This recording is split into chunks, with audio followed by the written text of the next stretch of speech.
Hello everyone.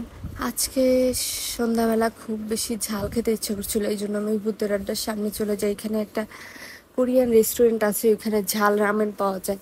আমার কাছে ওইটা খুবই ভালো লাগে, এই জন্য আমি এখানে চলে যাই। তারপর এখানে এসে দেখি কিছু সুন্দর সুন্দর মগ বিক্রি করতেছে। তারপরে এইটার আমি প্রাইস জিজ্ঞেস করেছিলাম, প্রাইসটা মনে হচ্ছিল বেশি, একটু বেশি মনে হচ্ছিল।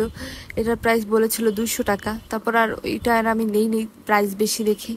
পরে অন্য অন্য মগগুলো দেখতেছিলাম, এগুলার বিভিন্ন ধরনের প্রাইস ছিল। পরে আমি রামেনটা এখান থেকে নিয়ে খেয়ে চলে আসছি। এরপরে দেখি এই পাশে একটা খুব সুন্দর একটা ছোট স্টল খুলেছে, এই মাটির জিনিসপত্র বিক্রি করতেছে।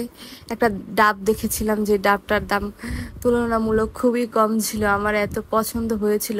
কিন্তু সব কিছু পছন্দ হলেই তো নেওয়া যায় না। এরপরে মাছ বাজারে চলে যাই, গিয়ে আমার বিড়ালের জন্য কিছু মাছ কিনি। তারপরে দেখি কাঁকড়া দেখে আর লোভ সামলাতে না পেরে কাঁকড়াও কিনে নিয়ে চলে আসি।